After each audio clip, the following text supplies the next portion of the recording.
Hi, friends, and welcome to the latest edition of the Gradient Podcast. We interview various people who research, build, use, or think about AI, including academics, engineers, artists, entrepreneurs, and more. I am your host, Daniel Bashir, and in this episode, I had the honor of speaking with François Chollet. Francois is also the author of the book Deep Learning with Python and is interested in understanding the nature of abstraction and developing algorithms capable of autonomous abstraction and democratizing. Francois is also the author of the book Deep Learning with Python and of the influential paper on the measure of intelligence. Francois is interested in understanding the nature of abstraction and developing algorithms capable of autonomous abstraction, as well as democratizing the development and deployment of AI technology, among other topics. This conversation was really incredible for me. I have been a fan of Francois' work ever since I began using the Keras library back in college. His paper on the measure of intelligence is, I think, an incredibly thought-provoking one. And if you haven't read it already, I would highly encourage you to do so. As always, if you aren't already subscribed to The Gradient, go ahead and follow us wherever you're listening to this podcast. You can also follow us on Substack, where you'll get notifications whenever we release a new podcast episode, article, or newsletter. And now, without further ado, François Chollet. My first question, as for every guest, is going to be how you got into AI in the first place. Right. So I've been into AI since I was a teenager, pretty much. I remember when I was 16, I decided, hey, my life goal was going to be to invent AI. So where did that come from? At the time, as a kid, I was reading lots of science fiction, and Asimov was actually a big favorite of mine. And that was mixed with the fact that I had this sort of like philosophical interest in the nature of the human mind, nature of consciousness, nature of intelligence, and so on. And so if you try to mix the two, you get AI. And so because I had this interest as a teenager, I was reading up a lot on neuropsychology. And I was actually quite disappointed because I took, this was like the very, very first days of the MIT OpenCourseWare project where they put lectures online. So I took like the neuropsychology lectures from that program. And I was super disappointed because it turned out that, it was super interesting content, but there were like no answers, no theory about what the mind is and how it works and so on. And that's basically how I ended up getting interested into getting into AI, is that I wanted to see if you could try to understand the mind, not by observing the brain or observing people, but by, start from the theory and then try to implement it and see what works, basically. So when I got into college, I started taking AI classes, and I was disappointed again because AI back then. So there was no deep learning. I mean, obviously, deep neural networks had been a thing for decades, but it wasn't a popular approach at all, and no one really wanted to talk about it. It was considered a failure. And so I took AI classes, and at the time, it was very much all about computer science. It was like the A-star algorithm and so on. And it had no connection with the reason I was interested in AI in the first place, which was the human mind. So I was kind of disappointed with that. And I ended up hopping from place to place. I ended up in this very niche subfield of AI called cognitive developmental robotics. It was like just a few, I think hundreds of people doing research in that space. And it's basically this crossover subfield between developmental psychology and robotics, where the goal is to try to bring this developmental lens to building robots, like build robots or programs that try to simulate the early stages of human development.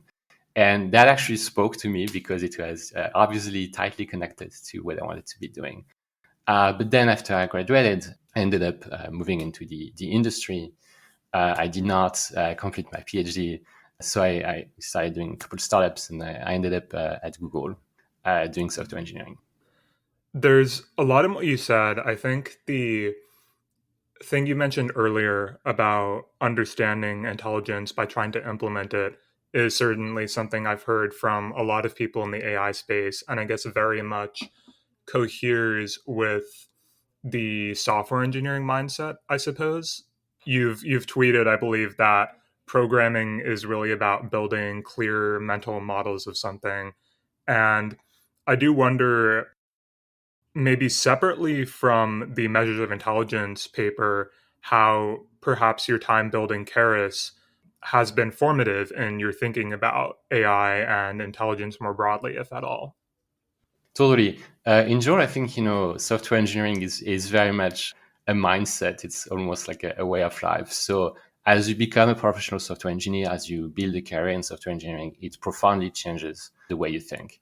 And if you look at when I started trying to come up with theories of the mind, trying to come up with cognitive architectures, I already kind of knew how to code, but I was extremely bad at it. I was not like I was in college. I was not like a software engineer at all.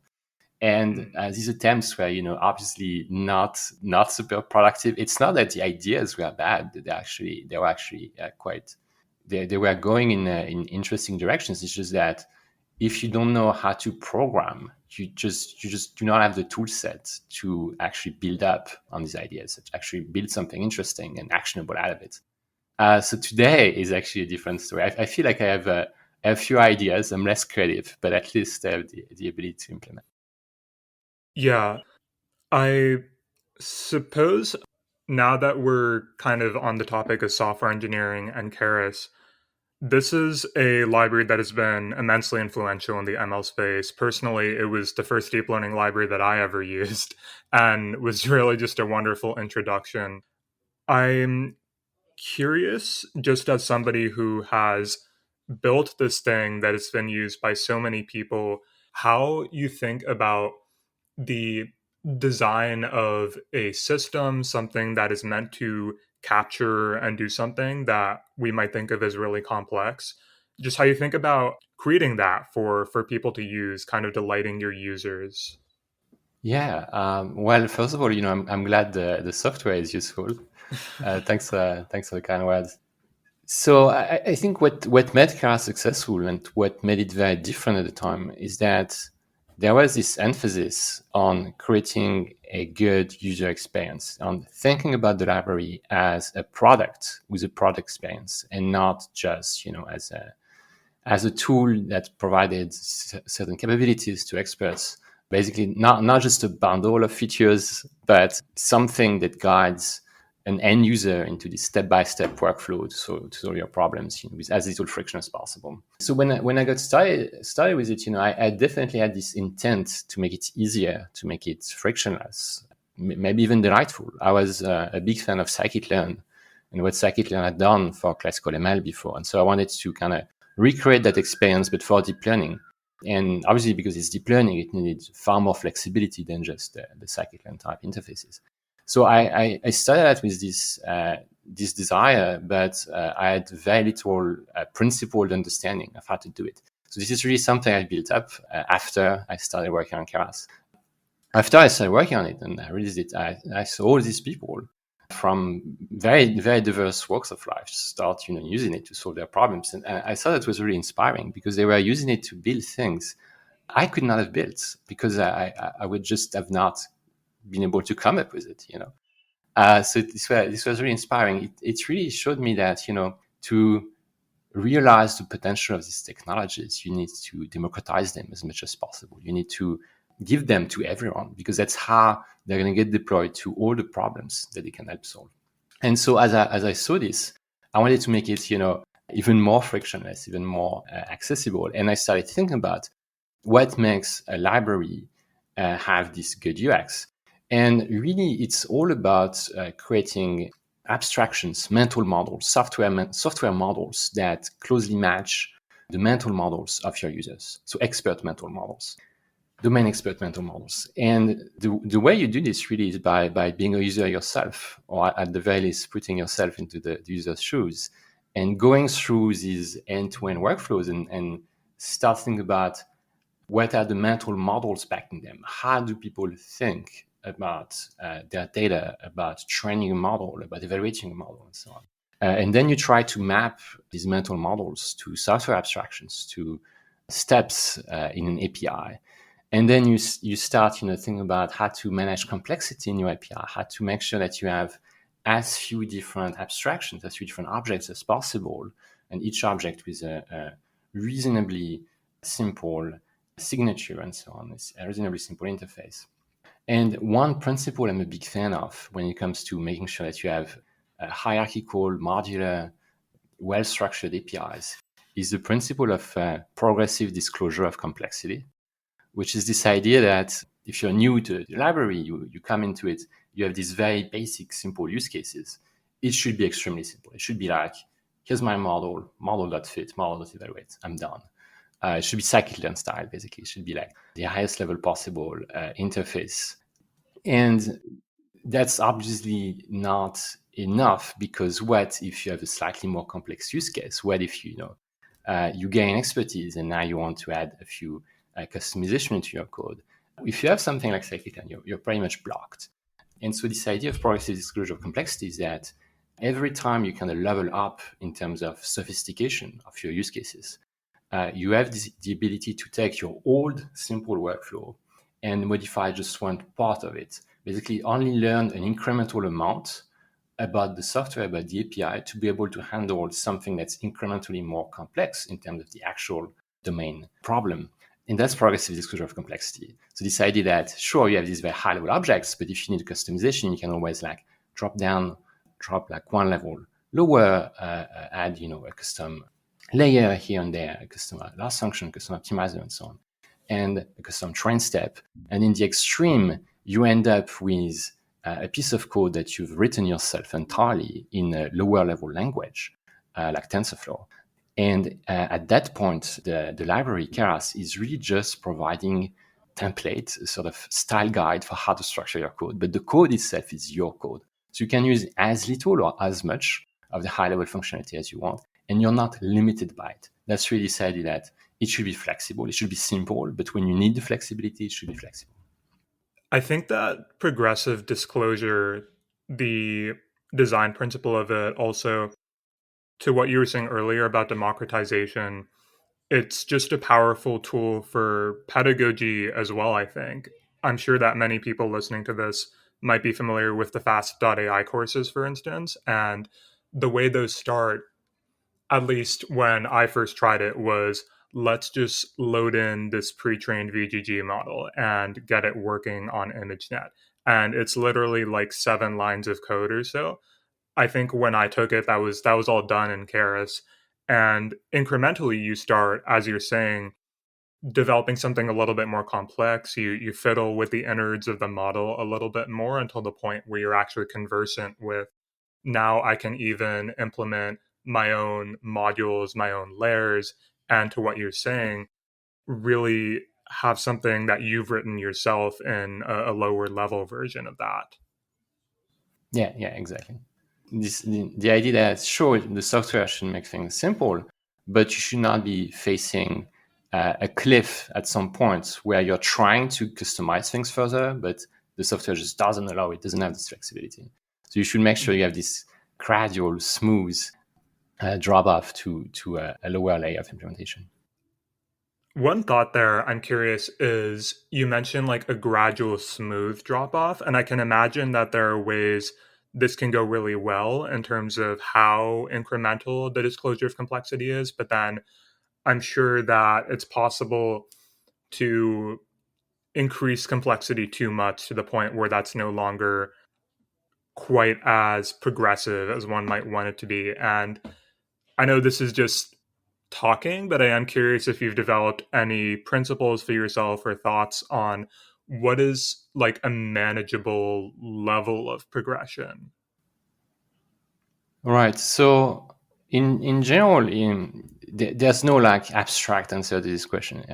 Your abstractions have to be designed after the mental models of the main experts. So it really depends. But in deep learning, the big steps are something that are going to be like, you prepare your data, you pre-process your data, you define your model, then potentially, you might define it with hyperparameters if you want to do an hyperparameter sweep. You train your model and you evaluate it along the way. You stop training, and then maybe you go back to your architecture. And eventually, you drop out of this loop by exporting a model for inference. And this idea is that so each of these sort of like steps should be handled by one abstraction, one set of APIs. And each API within that little bubble is going to be decomposable itself into a series of steps. So as someone who's just coming into this with not much knowledge, you just think about it as this one step. So you just have this one API that you call, and that's it. You don't need to learn anything that goes much beyond the way you were already thinking about the problem. If you have a more custom use case, you want to be able to take one of these little bubbles and sort of like zoom in into it, decompose it into a series of lower level steps. And now you can start writing the steps yourself. And then you can do this again. So for instance, maybe you want complex architecture. So you're going to be implementing something like a custom train step to train your model. So now you're in control of the training loop. But then you realize, well, that's not enough. I want this custom train step, but I also want this train step to be calling a custom optimizer. So you have this sort of like a hierarchical, almost recursive, zooming in process. And the thing is, you don't have to zoom in uniformly across the entire workflow. It's not like because you want to use a custom optimizer, suddenly you have to use a custom train step, or suddenly you have to use a subclass model, or just write low-level code throughout your workflow. You can selectively choose to customize just one part of the workflow, just the part that you care about. Right. And it's certainly aspect of design in terms of actually making that easy to do for users. One other aspect of this I'd love to hear your thoughts on is since I first started using Keras, there's definitely been a proliferation of ML frameworks and times have changed. PyTorch has become popular. We're now seeing at least some level of popularity with frameworks like JAX. And I suppose in having spent time very deep in this ecosystem, I am curious what common mistakes you see people developing ML frameworks committing. I know that in one talk, for example, you pointed at the PyTorch API as an example of not doing a great job in terms of documentation, for instance. And you've mentioned a number of principles that you try to employ in Keras. But I am curious if you have thoughts just on the state of ML frameworks right now and how things compare for you. Yeah. So there was a brief period of time where like TensorFlow was pretty much a monopoly on ML frameworks around like 2016, 2017 age. But that was very brief, and I think it was actually very anomalous. I don't think it's natural to just have one solution because deep learning has gotten huge, right? And there are so many different kinds of people doing deep learning. And it seems natural that there's not going to be one solution that fits all the different personas, right? Just the same way there's not like one universal programming language that everyone uses. Lots of people use Python, for instance, but if you're a web developer, you don't use Python anymore, you use JavaScript. If you're a backend developer, well, you might be using Python. There's also a fair chance you might be using something like Scala, so, the JVM. Or if you're a game developer, you're probably not using Python either, right? You're probably going to be using something like C# or C++. And I think it's very much the same in the deep learning world. Like if you're, if you're like a researcher at Google Brain and you're trying to build a trillion parameter self-supervised language model, for instance, that's a very different use case from just trying to ship a time series forecasting model on a time series of like 3 different features that you want to be deploying this in a setting where it can do lifelong learning. The set of criteria that you care about is just so different. And the level of expertise is extremely different. So you're not going to have one solution for everyone. We are definitely in a multi-framework world. And I don't think that's going away, right? Like TensorFlow is not going away. PyTorch is not going away. JAX is actually gaining popularity these days. Yeah, that makes sense. I suppose there are particularities of the different frameworks, different things that are easier within different ones. And so, as you're saying, there's certainly a use case specific aspect to what people might want to use or dependent on their work. Definitely. So I think especially there's a big difference between applied ML, like production type workflows, and research workflows. Because if you're an applied ML engineer, the set of things that you care about is just very different than the set of things you care about as a researcher. So in particular, as a researcher, you care a lot about having a maximum flexibility and expressiveness. Whereas if you're an applied ML engineer, you actually want a framework that's reasonably opinionated, that guides you towards best practices. You want a framework that serves as a guide. You don't want a framework that's just like a Play-Doh where you can do anything. As a researcher, you want to do things that no one has done before. Pretty much, that's what you get paid for. And so you want tools that match this need. And if you're an applied ML engineer in reverse, you want to be working on well understood, well lit passes, right? So it's very much the opposite. Also, as a researcher, you tend to like very minimalistic frameworks. As few APIs as possible, programming mental models that are as simple as possible. Whereas as an applied ML engineer, you're actually going to want a framework that's fully featured. Like anything you might want to do, that's like a standard thing. There should probably be this one API endpoint that just does it, kind of like in Python, where you can always import anything. And this is kind of what minimizes time to solution for engineers, that they can just use the built-in thing. And as a researcher, obviously, you don't care about the built-in thing because you want to create your own thing.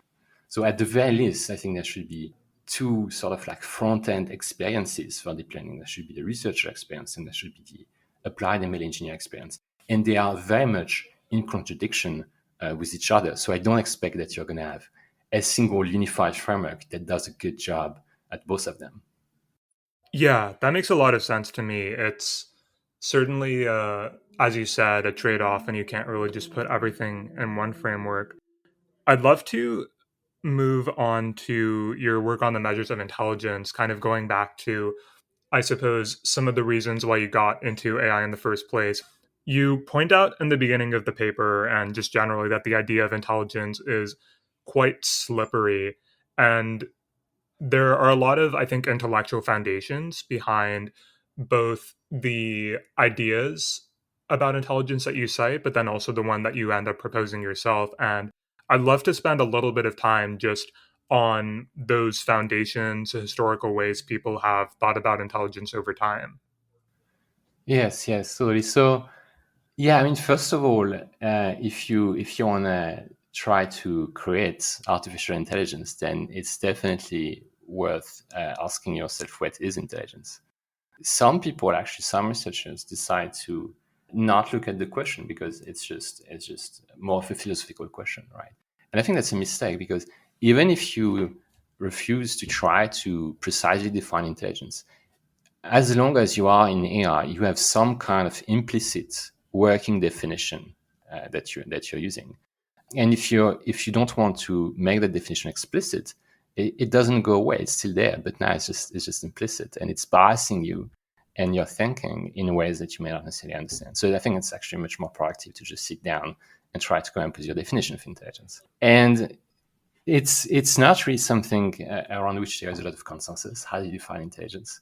And historically, there have been these two sort of clusters of definitions. And one cluster is about really seeing intelligence as a collection of skills, task-specific skills that you're largely born with, right? And that's sort of like the Darwinian definition of intelligence, is that intelligence is a collection of behaviors that are environment-specific, ecosystem-specific, and you inherited these behaviors through natural evolution, through natural selection. And the other view is more of the learning view. It's kind of this idea that you have the human mind sort of like a blank slate, a tabula rasa. And everything you are learning from your environment by mirroring almost something from your environment. So like the human mind is a big sponge and you plunge it into this very rich, information-rich environment. Is just absorbing the patterns in that environment and turning them into skills. And I think at this point, what developmental psychology has taught us is that both of these views are largely wrong. Clearly, we are not blank slates. We actually start out with a very significant amount of prior knowledge about the world, what you would call core knowledge. And at the same time, that core knowledge, innate core knowledge, is definitely not sufficient to generate human behavior. Like humans have this extraordinary ability to adapt to all kinds of novel situations. So if you look at a day in your life, for instance, it's very much unlike any day in the lives of any of your ancestors, right? So it's not like evolution gave you the ability to navigate your day to day, right? The behaviors that you're enacting were not selected by evolution. But at the same time, it's not like you were born knowing absolutely nothing about the world. In fact, you are born with a tremendous amount of cognitive priors and also meta-learning priors, the ability to know how to acquire certain things about your environment. And because that's also the thing with acquiring information from the environment, is that to learn something, to acquire something from the environment, you need to know how to get it. You need to know what to expect. If you start from absolutely zero, you actually have very little information, very little ability to absorb new information, right? Right. Yeah. And I suppose with a lot of what's going on in deep learning these days, you have systems that have relatively few priors and you're kind of overloading them with information. I do want to dig a little bit into your conception of intelligence as a system. So, one thing you specify in the paper is that our evaluations, our conceptions of intelligence do have to be relative, they have to be more or less anthropocentric. And in particular, there's something about intelligence that has to be in the body and in the environment. And I was wondering if we could linger on that a little bit. But one connection that struck me in particular was the connections between intelligence in particular, but then cognition more broadly. Because when I think about the inherently in body and environment, that draws a connection to dualism for me, dualist theories of mind. And I'm curious if that connection is something that you think about when you're just considering ideas of intelligence.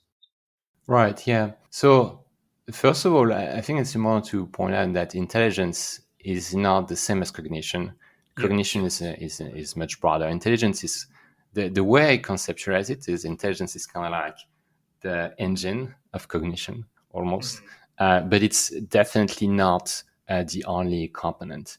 And in general, I think you have to think about the human mind and humans and human society and so on as systems. And when you're looking at systems like this, it's not super proactive to just isolate one element and say, well, this is it. This is like the causal factor that's creating everything. It's typically not. It's a complex system. There are many different factors at play that are interacting. So if you look at a human being, for instance, I think many people, many AI researchers in particular, have this sort of bias towards focusing on the brain as the source of everything. But of course, it's one component, and it's not a component that you can easily isolate. If you just have a brain in a jar, it's probably not going to be very intelligent. But yeah, the environment is super important, right? Yeah. One aspect of this that also struck me is the idea of the extended mind. So David Chalmers wrote quite a bit on this, and just the augmented intelligence idea is something that I think is becoming more and more live. And so I'm curious how that factors into the way that you think about intelligence. Yeah, totally. It's very clear to me that the capabilities that you have or I have are not just explainable by one brain learning throughout one single lifetime. I think human intelligence is definitely greater than the intelligence of great apes, for instance, but not that much greater. And the reason why we have dramatically greater capabilities is not just the brain. The brain is the enabling factor, but it's really our culture, our civilization, right? Like we have thousands and thousands of years of accumulating knowledge and skills and mental models about the world. And then when you're born into this system, you don't have to spend, hundreds of thousands of years redeveloping them from scratch. You just inherit them directly. So you're not starting like at the bottom of the ladder. You're already starting pretty far up. And this body of knowledge and skills and mental models actually makes up most of who we are, most of what we are. Like the words I'm using right now are not words that I invented. They're words I took from human culture. Most of the ideas I'm assembling right now, I'm just joining together, are ideas I did not invent either. So most of your thoughts, most of your behaviors, pretty much everything you are, is just something you inherited and are kind of like composing in a new way. It's not actually that common, I feel like, to invent something that did not exist before. And I don't think that's something that necessarily many people do on a regular basis. Yeah. When we speak about the idea of intelligence as not just an individual thing, I know I've read some really interesting papers and just commentary on the idea of like genius, for instance, not as an individual act, but really as something collective. And what I wonder about is you mentioned the idea of mental models developing over time and societal changes influencing the way we think about things, perhaps the language we use to articulate our ideas. And connecting that to this idea of core knowledge, I'm curious when we think about that question of core knowledge empires, like how core are we talking about, right? If over time society develops a new mental model that everyone just kind of uses without really thinking about it over time. Is that something that you see as becoming part of core knowledge? I mean, that's an interesting question. Typically, what you mean by core knowledge is knowledge that's innate or close enough. Because the thing is, there is no clear distinction between what's innate and what's acquired by everyone universally in your very early stages of development. In particular, because sometimes the knowledge that you have is just a combination of both. Like, for instance, you're hardwired to acquire language, but you do not, language itself is not something that you're born with. You have to acquire it. The words you're using, the grammatical system you're using is something you get from your environment, but you are actually hardwired to acquire it. So language is it's kind of like this hybrid thing that's both innate and not innate. And that's actually true if you look closely. That's true for pretty much every human skill and ability, even vision. Obviously, there's a lot of structure in the brain that's just hardwired for vision, but ultimately you're not born with visual knowledge. I mean, you are born with a very, very small amount of visual knowledge. That's genuinely innate, but 99% of your visual knowledge is something that you acquire during your first few months of life. So there's no like clear distinction between what's innate and what's not innate. But the line you can draw is between the stuff that's very culture specific and the stuff that's universal, right? So core knowledge is meant to be universal. It's something that pretty much no matter what culture you're born into, you're going to acquire it.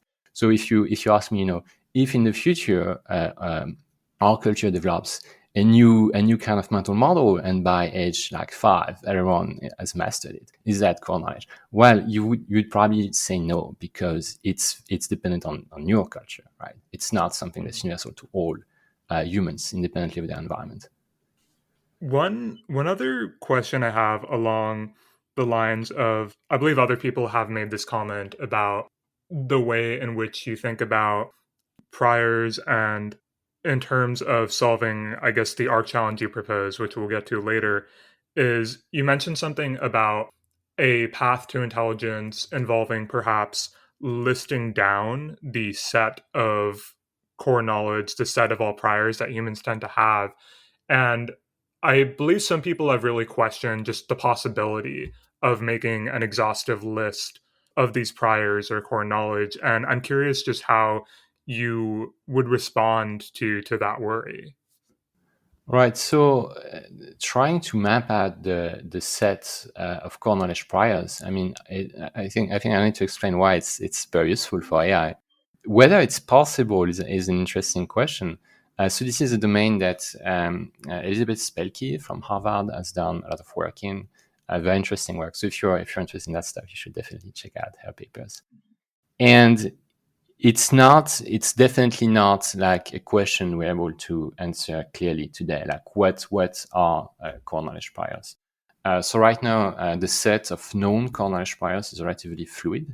For the most part we keep adding to it, so it's not like there are priors that used to be known that are now being questioned. It's more like we are not sure what they really are, and we kind of keep expanding that set as we learn more about developmental psychology. But I do believe, it's a scientific problem. So, like most scientific questions, it's kind of hard to obtain a very like true/false answer. But you can definitely make progress. You can. It's going to be hard to get to an extremely crisp picture, but you can gradually make the picture less and less blurry. And I think it's very important work, and it's very enlightening when it comes to building AI. It's also important in the sense that if you want to make progress in AI, you want to be able to compare the intelligence of your AI and human intelligence in a way that's fair and reliable. And you cannot really do this if you don't control for the priors that both of the systems start with.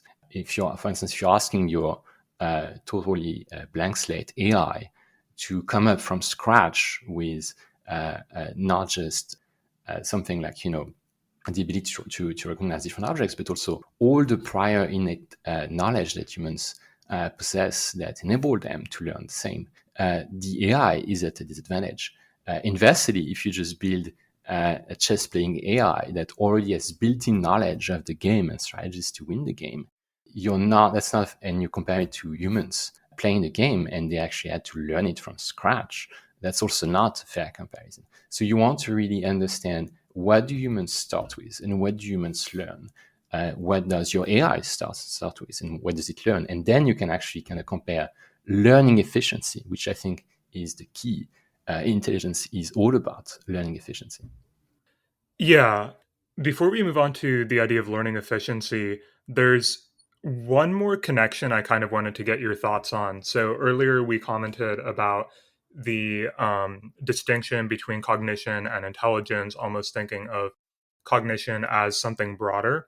And so just logically that would strike me as, well, if I start to think about the priors that are imposed on cognition broadly, then that's probably going to be or have to be included in the set of priors that are imposed on intelligence. And there's so much commentary, so many ideas about priors on cognition. So if we look back at Kant, for example, the ideas of space and time he views as a priori in cognition, but then there's another aspect of it related to the ways in which we reason. So there are a number of philosophers who think that this idea of the principle of sufficient reason, just the idea that everything that exists or obtains, there has to be some kind of reason. And then cognition automatically kind of starts looking for complete explanations of the things that arise to it.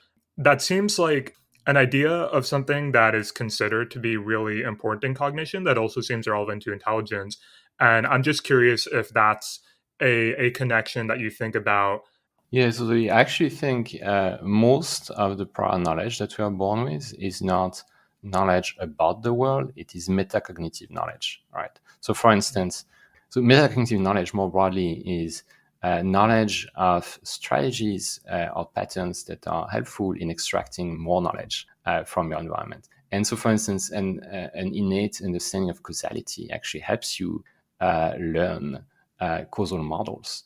If you have an innate understanding of causality, you're going to want to do interventions in your environment. And in fact, you do see very, very young children, like 6 months old, do interventions. So obviously, they have some sense of causality. In fact, so in general, this idea that you have any effect must have a cause. Also, this idea that some of the objects in your environment are agents that are pursuing goals. So they are acting because they have a certain goal in mind. That's also something that's innate, that's part of core knowledge. And to me, this is actually what's far more interesting than, for instance, the fact that there is in the brain a built-in mechanism for recognizing faces. I think that sort of innate knowledge is not super interesting because it is hyper specialized and hyper task specific. So it does not generalize to new problems. But metacognitive knowledge, by definition, it will generalize to very broad categories of problems. Like, for instance, metacognitive knowledge about causality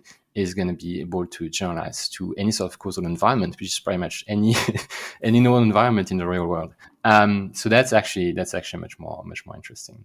And I do believe that most of what we start with is metacognition, not just knowledge. And which makes sense, by the way, because to be born with certain piece of knowledge, it means it would have needed to be selected by evolution. So it would have needed to be something that's an invariant of your environment as a species for millions of years.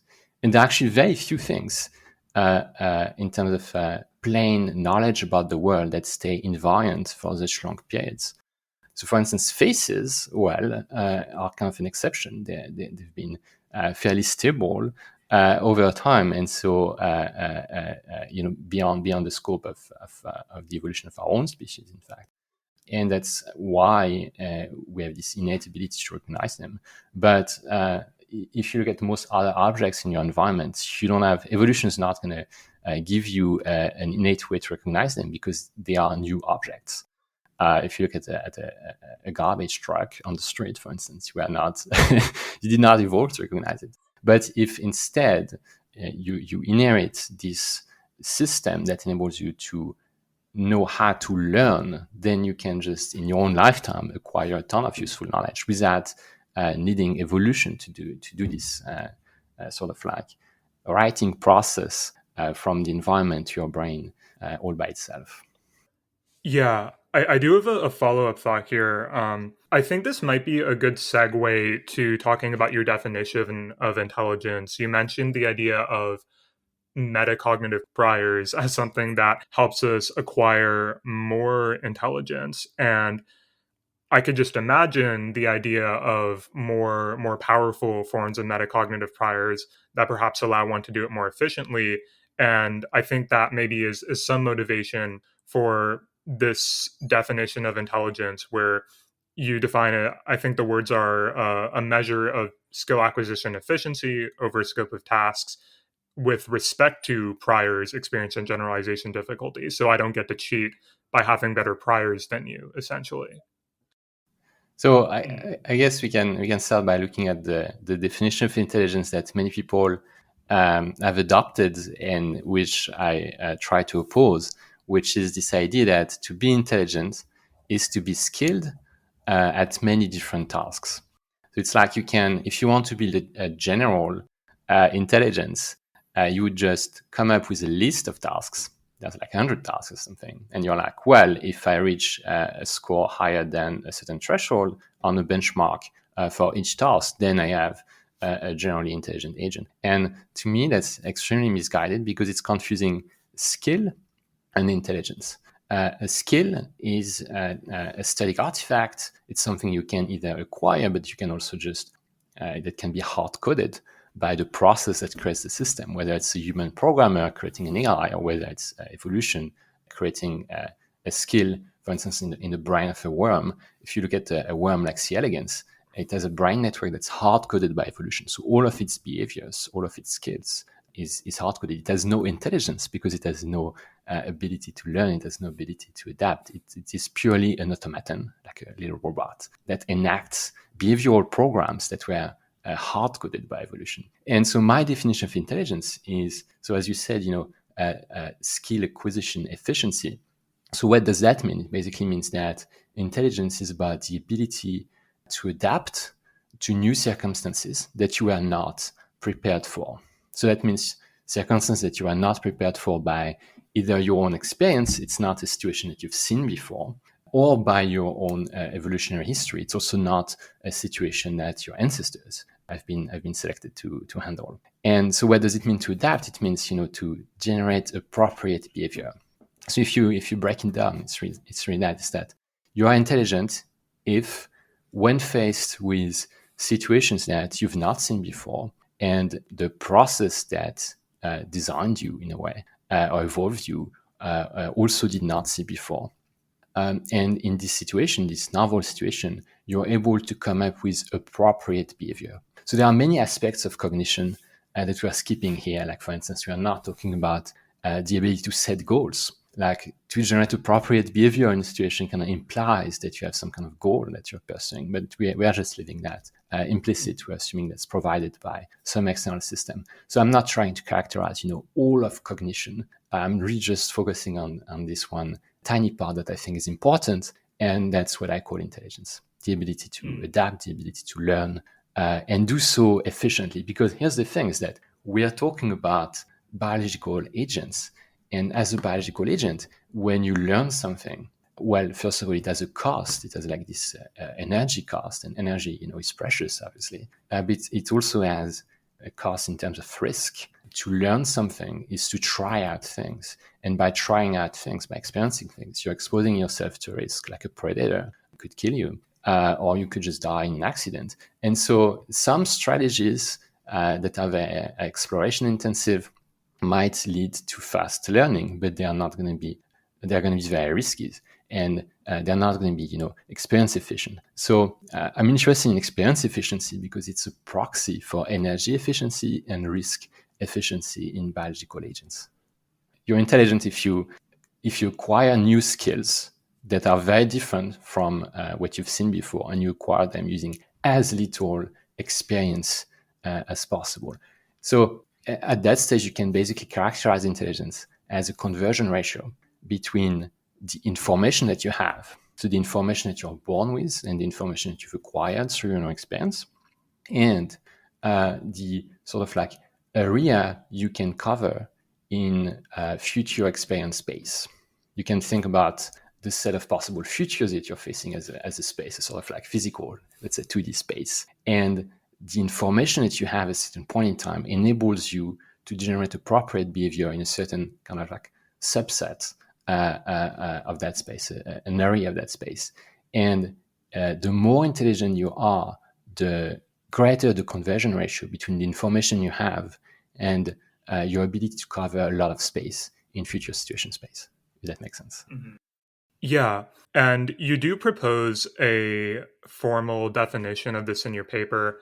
And one thing I wonder about in terms of this definition is, at least one thing with, I think, information theoretic definitions a lot of the time, is they're really helpful for organizing the way we think about a concept, but then it can be difficult to precisely measure them. And I suppose one of the utilities of some kind of measure like this is when people make claims about the intelligence of systems like GPT-3 or like a particular reinforcement learning system. We can kind of organize the argument that maybe this is not particularly sample efficient when we take into account a set of priors, the task that it's acting on, and other relevant information there. But I am just curious how developing this definition has really articulated that argument for you, I suppose, because I think that there are a lot of people with very strong opinions about the path to, they call it general intelligence. And I know you say there's no such thing as general intelligence, but for example, DeepMind has published papers like Reward is Enough, that very strong argument that reinforcement learning is kind of the correct path to developing intelligence. And so I'm curious, just how you articulate a response to claims like that with respect to your definition. Right. I mean, if you look at a system like GPT-3, it's the canonical example of a system that is skillful but not intelligent. What you have is basically a curve fit with gradient descent to a very, very large data set. And it's as because it's a very big curve, it has lots of parameters, it's going to be able to fit to many different patterns, right? And then if you present it with a pattern that is seen, then it will produce appropriate behavior. So it is skillful in that sense. But the thing to keep in mind is that when you scale up these models to more data and more parameters to also be able to absorb more of that data, you are not increasing the intelligence of the system. So something like GPT-3 is actually not dramatically more intelligent than a logistic regression. It is dramatically more skillful because it's bigger. But there's this big difference between intelligence and skill, right? Intelligence is the efficiency with which you operationalize the information that you've been exposed to. If you need to have been exposed to multiple iterations of a pattern in order to be able to make sense of it, you are not actually very intelligent. And you might say, well, but GPT-3 can do one-shot learning or zero-shot learning and so on. As a matter of fact, it cannot. If it could, it could solve ARC. GPT-3, but more broadly, large language models, including models that are dramatically larger than GPT-3, have turned out not be able to solve any non-trivial ARC task. So some ARC tasks are actually poorly designed in the sense that they're just reflecting patterns that are commonly found. Like, for instance, doing a symmetry or rotation and so on. So that's not super interesting. But any sort of like non-trivial ARC task, and there are hundreds of them. So large language models actually do not manage to solve them, including some very sophisticated systems that are cascades of large language models, where you start by fine-tuning a model to provide natural language description of a task. Then you feed that output to a code generation model to produce candidate programs. Then you add some more programs and this is on top of that to select programs that are more likely to be correct and so on. So you can actually build very sophisticated systems that end up not being able to beat extremely crude and basic approaches where you're just basically trying to brute force the program space. So I think, to me, that's really interesting because if you look at humans, pretty much any human, even like a 5-year-old, a 6-year-old, can look at one of these ARC tasks and come up with a solution pretty much instantly. And it's not like they've been prepared for it. It's not like they've trained on IQ tests like problems on ARC in particular. It's just intuitive for them. And meanwhile, large language models, which have been trained on much more data than a 5-year-old, they're just not able to do it at all, which shows that they're not actually able to adapt to something they've never seen before the way a 5-year-old can adapt to true novelty. Yeah, that's a really important part of it because people do talk a lot about the zero-shot capabilities of a system like GPT-3, but then that is within a pretty limited scope, as you're saying. I think a lot of people have observed, as you said, that GPT-3 can be pretty useless on, as you said, any non-trivial tasks in ARC. And you do have thoughts on more promising directions. You've talked quite a bit about program synthesis. Could you tell me a little bit just about that, and perhaps any like hybrid work with program synthesis and deep learning that you find interesting and as promising approaches? Totally. So if you look at deep learning, the limitations that you hit with deep learning, they are due to the very nature of the substrates that you're learning with. So deep learning is about you have curves, highly parametric vector functions, and you're fitting them to data points. And because the curves have basically no priors about their structure, you need a dense sampling of the problem space in order to fit your curve, right? So basically, any point on the curve should be at most that far away from an actual data point. Otherwise, it starts drifting into total nonsense because there's no prior about its structure. So you need a very dense sampling. You need tons of data, basically. But then you can only use your curve to generalize to relatively close data points. You cannot do, deep extrapolation. It basically doesn't work, again, because the curve has no prior but its structure. So if you move away from the training data, you are in a space that's totally unknown. And also because it's a continuous curve, it has to be continuous because it has to be differentiable. Otherwise, you couldn't use gradient descent, right? For this reason, it's also very sensitive to small shifts in the underlying distribution, right? If you kind of changes the environment, if you change the environment in some way, your curve is no longer going to be a good fit for the data. So it really only works when you have static problems that you're able to density sample. And in the case of GPT-3, well, it works very well as long as you're within the distribution of sort of like text that you may find on the internet. But if you step out with an ARC task, for instance, then well, you're no longer on the curve. It's no longer a pattern that's been absorbed by the system. So it's no longer going to be able to make sense of it. So there is actually a different family of learning techniques that has properties that are basically the reverse of the properties of deep learning systems, and that's program synthesis. So deep learning is all about learning with this learning engine that is gradient descent applied to continuous curves. And program synthesis is actually fundamentally discrete. You have a search space that's basically discrete graphs of discrete operators taken from a set of operators, which you would call a DSL, domain-specific language. And you're combining them using discrete search, using combinatorial search, right? And this is an entirely different learning philosophy. It's an entirely different learning engine. There's entirely different properties. And the big thing is that this enables you to do actual one-shot or two-shot learning in the way that you cannot do by fitting a curve. To fit a curve appropriately, you need a dense sampling of the underlying space. But to find a program that matches a certain set of inputs and outputs, you just need one example of input and output, right? The more you add, the more accurate the search becomes. But you can do program synthesis with very, very few samples. So one example is, let's say you want to learn an algorithm to do a 4-digit number multiplication. Well, if you do it with deep learning, you need to train on like thousands and thousands, hundreds of thousands of examples. And even then, your curve is not going to be able to really handle the problem because it has not encoded the actual algorithm. It's only encoded a probabilistic mapping. So it will be right maybe 70% of the time, and it will be more right for numbers that are seen often than numbers that are seen more rarely. Meanwhile, with program synthesis, let's say you have a DSL that is made of just plus, minus, and a for loop. So very, very simple operators, right? And you provide like just three examples of 4-digit multiplication. So an example meaning an input and the corresponding output. You can find the exact algorithm. That algorithm is going to be right 100% of the time. It's going to generalize, in fact, to arbitrary numbers, even higher numbers, right? So it has extreme generalization properties.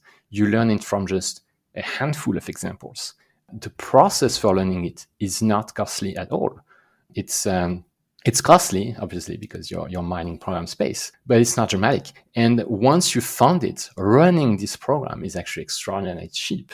Meanwhile, trying to do the same problem by fitting a curve, it's very expensive. You need tons of data. It doesn't actually work. It only does local generalization. And actually running, doing inference on the curve is actually extraordinarily expensive. Like running your large language model is extraordinarily expensive. So I think that's an example that kind of gives you the gist of why program synthesis is interesting. You can learn exact reasoning patterns from very few data points. So now, why is program synthesis not widely adopted? In short, it's because we don't know how to do it. Like the big obstacle in deep learning, the big obstacle is very much finding enough data to fit your curve. And then you have more problems like local generalization, distribution drift as well. Like concept drift is a huge issue and so on. But with program synthesis, the major issue is just the size of the search space. If you're just doing combinatorial search, as you add more operators to your DSL or as you make the problem more complex, you're blowing up the search space. And then it starts getting infinitely long to go over it, and so it just doesn't work. So, and part of the reason why we don't know how to do it is that there's been a relatively little interest in it. So it's like the combination of the fact that it's a very hard problem and the combination of the fact that very few people have really looked into it. And I think there's actually a lot of things to be done in terms of coming up with smarter strategies for harnessing better search techniques that would dramatically reduce search space complexity. And in fact, I believe this is an area where you can combine deep learning and discrete search to get better ways to navigate program space. And in my opinion, that's going to be the future of AI. It's going to be hybrid systems where you're going to be using inference on curves. You're going to be doing curve fitting for some sub-problems. To do anything that's related to perception and intuition, and for anything that actually requires reasoning or planning or something that is an exact process or something that needs to adapt to novelty in just a few shots, you're going to be using program synthesis. You're going to be using this sort of hybrid system, not hybrid system in the sense, some people throw around the keyword neurosymbolic. What they mean is typically hard-coded combinations of hard-coded symbolic logic and deep learning models. Like, for instance, AlphaGo is a good example of that. Or self-driving car is a good example of that. In a self-driving car, you have this explicit symbolic 3D, in fact, model of the world, and that's being interfaced with the surroundings of the car via deep learning models. So the deep learning models are in charge of perception, but then the actual driving rules are hard-coded symbolic rules. And this is not actually what I mean when I talk about hybrid systems.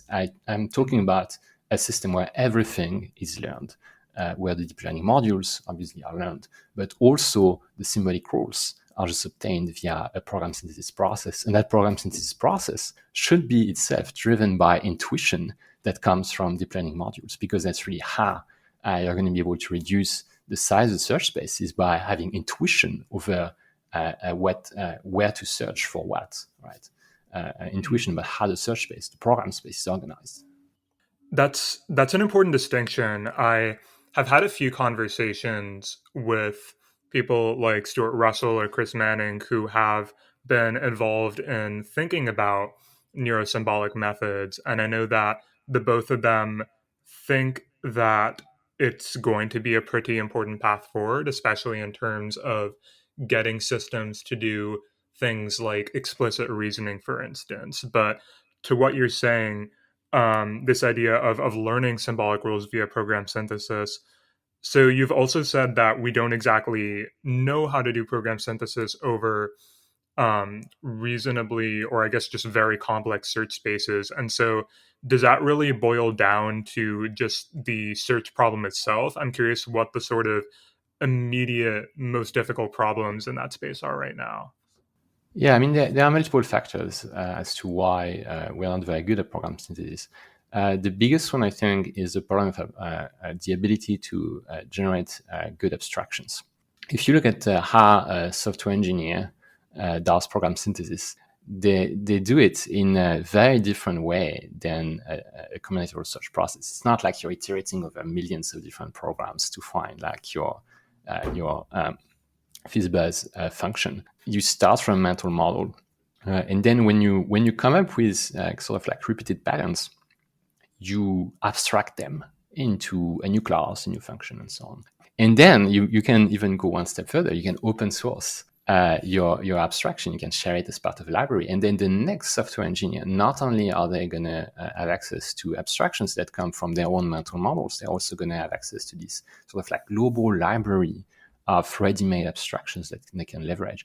And this is why today we have these software engineering superpowers. If we are coding everything in assembly, the space of problems we could solve with programming would be very limited. The reason why we can do almost everything with programming is because we have access to these increasingly high-level abstraction libraries.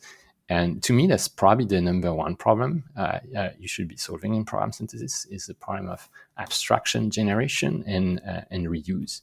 And you want to do so across tasks in the lifetime of one agent, but you also want to do it across agents. And this is where you have this connection to cultural cognition, the fact that our cognition is not just in our brain, it's also in our environment, in our culture. The reason why we have these extraordinary abilities is really because we can just reuse, download almost abstractions that were developed by our predecessor, much in the same way that as a software engineer, I can reuse a bunch of libraries that were not developed by me, right?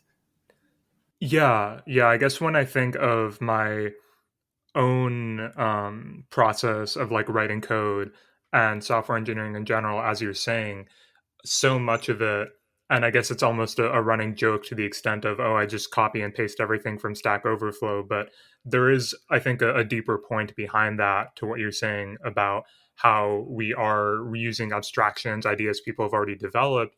And when I have an idea, a larger thing I want to implement, I am able to, on the fly, take chunks, of smaller problems people have solved. I am able to fit them within a broader framework that I might come up with myself. And there's just many different aspects of synthesizing going on in that. Yeah. Again, it's very much an efficiency question. Like even a very basic search process can come up with arbitrarily complex programs. It's just that it's very inefficient, right? And the problem of solving AGI is very much the problem of increasing search efficiency. It's not about anything like fundamentally qualitative. It's more like quantitative. It's like, how do you make the process more efficient? And it's also the reason why deep learning on its own is not going to be a path to AGI. It's just there's this fundamental efficiency issue because of its own nature, because it's curve fitting. And when you're reusing like snippets from Stack Overflow, when you're using libraries, you're not really doing anything you couldn't do on your own. It's just that doing it on your own would be very inefficient. It would be tremendously more time and effort. And so if you did not have access to it, the space of programs you could write, theoretically, it's the same space, but in practice, given that you only have a limited lifetime, a limited amount of effort to spend on it, it's dramatically smaller sets, right? And reuse, abstraction generation and reuse is really how you make the search process more efficient. And to me, that's really the one problem we should be focusing on today. Yeah, it's certainly a big difference between I have to invent everything myself from scratch versus I just kind of know what to look for and know that somebody else has already done this. Like even in thinking about very well-known systems, so like the self-play training of AlphaGo, for instance, it went through all of that computation, and I think some researchers who kind of interrogated that process saw that this thing kind of rediscovered through that process of playing itself some very basic chess strategies. And it's a pretty big difference. Like it developed a level of creativity that humans just don't have, and there's something very, very impressive about that. But there is, to what you're saying, an inefficiency in that it had to relearn things that I could just go Google or something and figure out how to do pretty quickly. I think this would be a great place to segue into a last section just on broader thoughts on AI in general. And you've written a number of things that kind of go beyond the parameters of Keras and intelligence.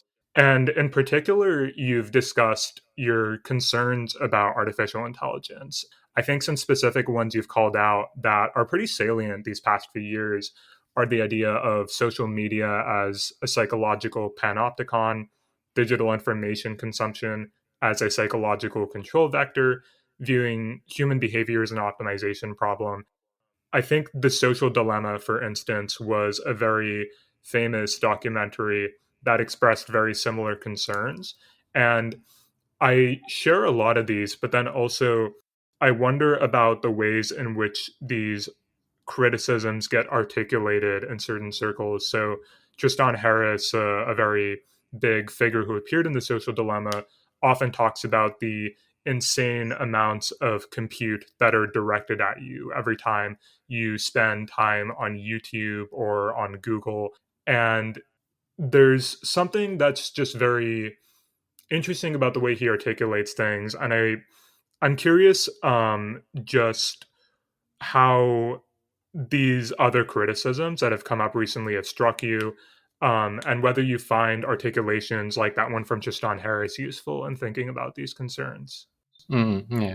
So this is something I started writing about in early 2017. So it was at a time where it's not really something people were talking about. And since then, it's really become a top of mind. Lots of people, there's been documentaries, there's been articles, books, and so on about the problem. And I was talking about it really in contrast with, some people talk about existential risk from AI and so on, but they're really talking about potential risk from systems that simply do not exist, even in prototype form today. Like there is no path from something like GPT-3 or AlphaGo to a sort of like autonomous AGI that would maximize pay-per-click manufacturing and destroy human civilization.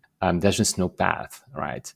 So it's purely it's sci-fi speculation. It's kind of like worrying about alien invasions. And meanwhile, there are very, very important, dangerous, and pressing problems with the deployment of AI today. And so the problem of recommender systems and social media algorithmic propaganda are real problems, right? And importantly, they are real problems even in a world where we don't have very sophisticated AI. Like, you don't need very sophisticated algorithms for these issues to be to create a very significant problems. And also, it's a problem in a world where the companies that are running the algorithms may not necessarily have bad intentions, right? Like, you don't need social media companies to deliberately try to push certain viewpoints in order to get a system that will actually radicalize people, that will actually push propaganda. It could be done just because it turns out to maximize engagement, but it could also happen because your system is being exploited, because it's an open system. It's a system that your users have access to, and so it can be exploited by bad actors, right? And it's actually something that we've seen a lot, especially these past few election cycles. And I think as long as social media companies are not really are run by decent people, I think we're we're an okay place. For instance, so Twitter around 2016 was very much a playground for all kinds of propaganda that was not like, people talk a lot about bots and so on, but it wasn't bots that were the problem. It was actually accounts that were run by humans, sock puppet accounts, humans pretending to be people in the US, but they weren't actually people in the US. And it was an algorithmic propaganda issue in the sense that they were being amplified by algorithms. It wasn't purely an algorithmic issue, by the way. So I think even in a world where you don't have recommender systems, just via social media content spreading dynamics, you still have an issue. You could say it's an algorithmic issue in the sense that the reason it's a problem is because of content propagation dynamics.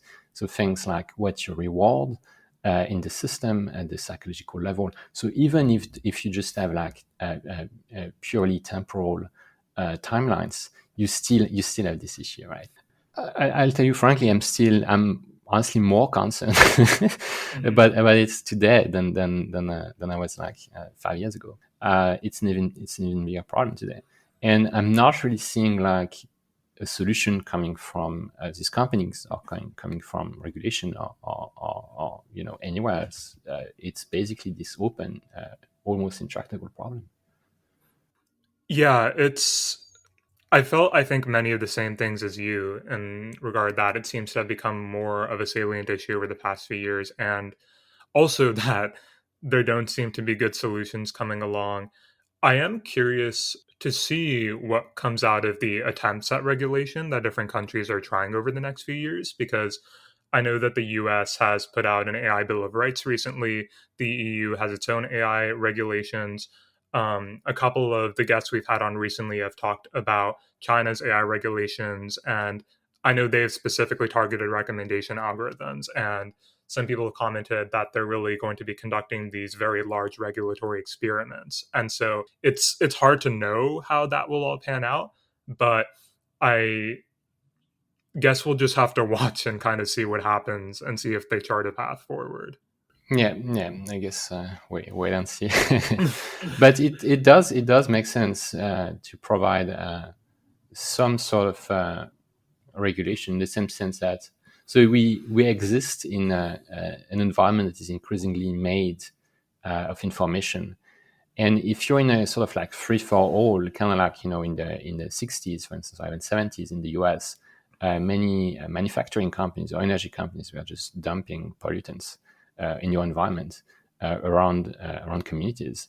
And while nowadays that's regulated, and I think the situation we are in with social media today is actually pretty similar, where it's a free for all, and all kinds of entities are basically dumping poison into the system, and there's no one to try to provide any sort of like dynamic to counter them.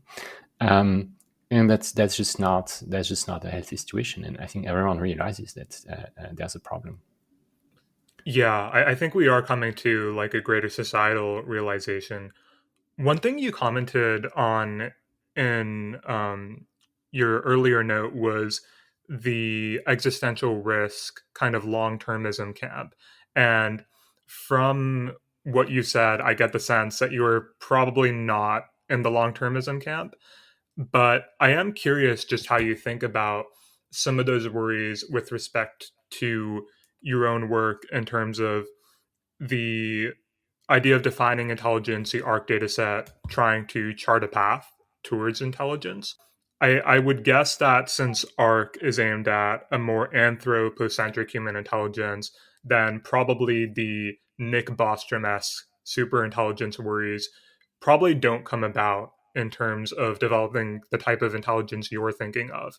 But I am curious just how you think about the long termism, short termism debate, if you think that it's useful for people to be thinking about those concerns. I know you have already said that there's a lot more immediate pressing things to worry about.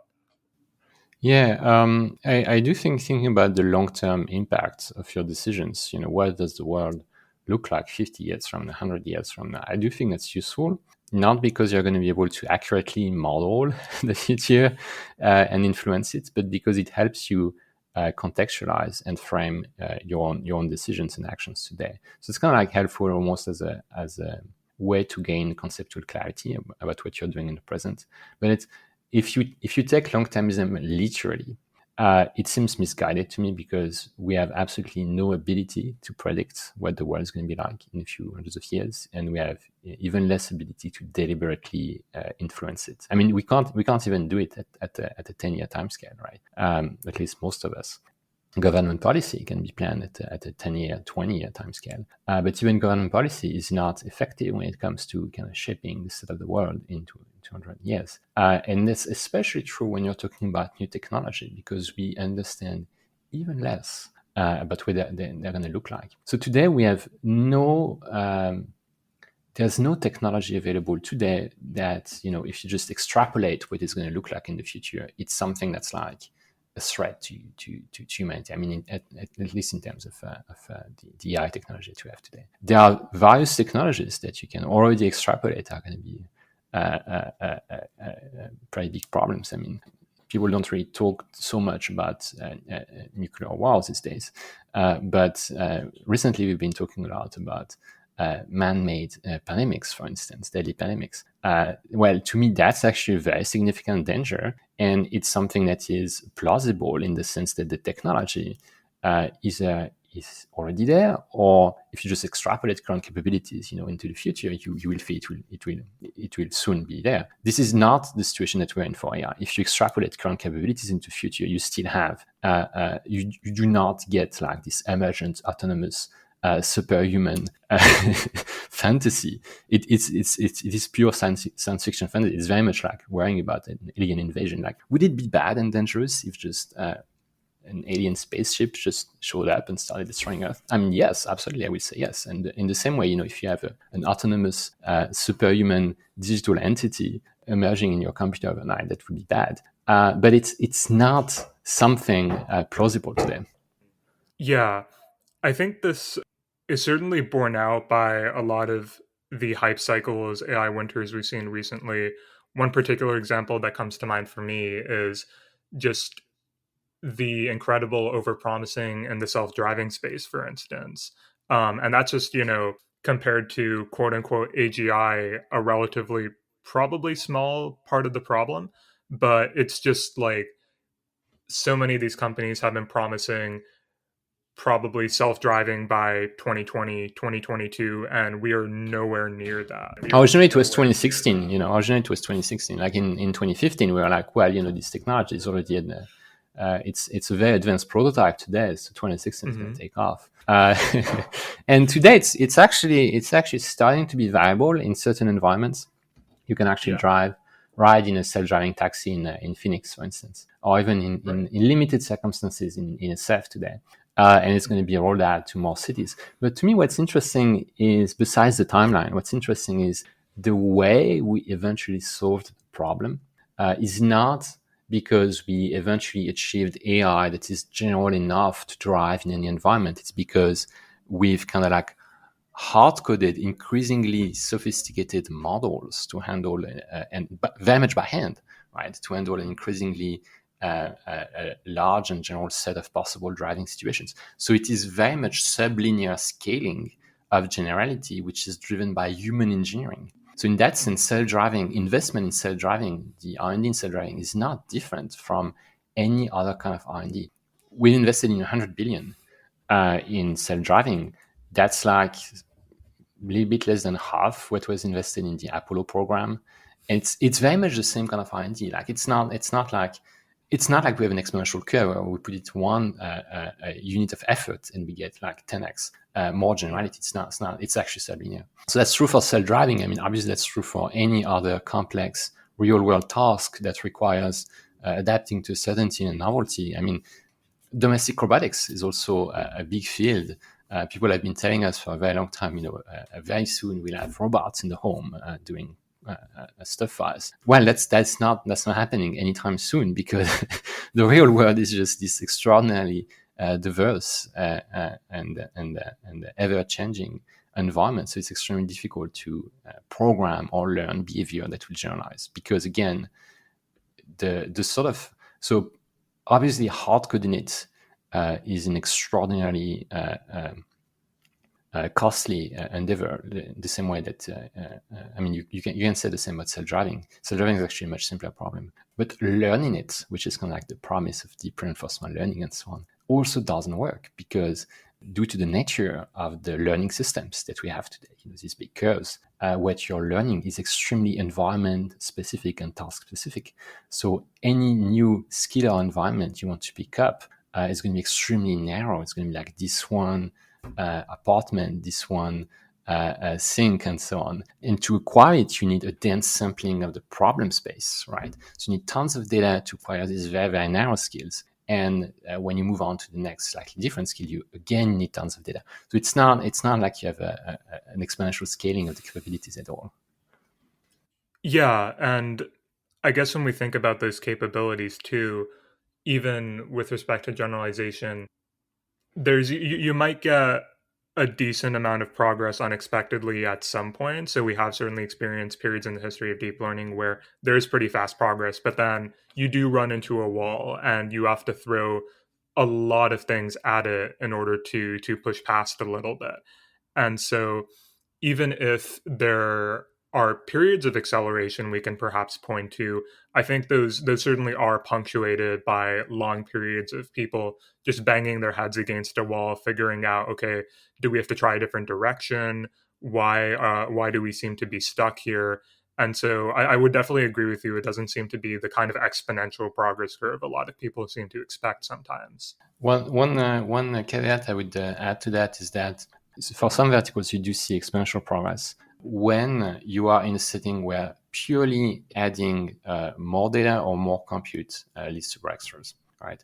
So in general, deep learning is extremely good at organizing information on manifold, and then you can sample from manifold.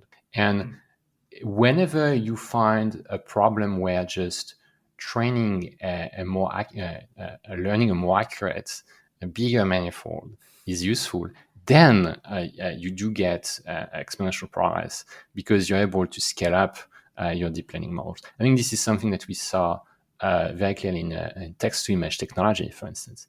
Well, it turns out you can just take a years old deep learning technology, and if you train it on big enough data sets to embed this text cross image space, you get a model that actually reaches photorealism, which is I don't think it's something that many people expected necessarily, that it would arrive so quickly and it would be so good. But this is actually one example where deep learning technology gives you this sort of like breakthrough improvement, because you're in a setting where the problem is just about learning the right manifold, and you can get a better manifold with just more data and more compute. And I do expect there will be more problems like that. But this will absolutely not apply to environments where the problem is not just learning the right manifold, but adapting to things you've never seen before. So robotics, for instance, or even self-driving. Like, again, we have not solved self-driving by scaling up deep learning models that drive the car end-to-end from cameras to to controls. That's not at all the way it works. Mm-hmm. And because it cannot work this way, because it needs to adapt, right? Yeah, that makes a lot of sense. There's definitely a lot of different types of problems that we might care about or attack with deep learning. And as you're saying, it's certainly relative to the space we're working in.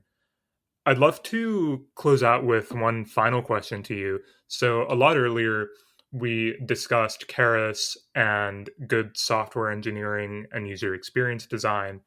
And for people interested in AI and developing intelligence, so much of that is about the engineering of it. For somebody who's perhaps early in their career and just is trying to figure out how do I become a good engineer, do you have any general advice that you would have over the experience you've accumulated over time? I mean, my number one advice is ship projects. Find something you're excited about.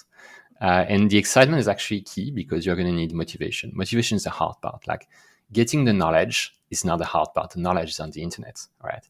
But being motivated enough to get it is the hard part. So find something you're really excited about and ship it, and then do it again and again. And this is how you acquire experience. But one caveat is that shipping on your own, not as part of a team, is going to get you working code, is going to get you programming mental models that are useful, and so on. It's going to get you good skills. But it's not going to teach you software engineering best practices. For that, you do need the team experience. In fact, ideally, you need the mature company, mature tech company, because the tech companies have the know-how experience. So things like using CI, using source control. I think source control these days is more broadly used than it was in the past. But yeah, so one possibility is just do an internship at a big tech company, or just take a job at a big tech company, even if you don't want to stay there very long. You will gain a ton of useful knowledge about industry strength, software engineering best practices. If you do not have access to these opportunities, I think the next best thing is to contribute to an open source project that is run by a big tech company, because it's almost like an internship light type of situation where you get exposed to the whole range of processes that the team responsible for the software is actually using, and you get access, you get exposure to it as a third-party contributor. So anyone can actually get access to this experience. Yeah, I think that's really, really wonderful advice. And I know for myself, I guess, as somebody 2 years out of college and thinking about a lot of these things, much of what you said is really salient. Francois, I want to thank you for being so generous with your time today. You are a really clear thinker and communicator, and you have impacted me and so many other people with your work. So I want to thank you for all of that and for chatting with me today. Yeah, thanks a lot for the chat. It's really my pleasure answering your questions. Thanks for having me.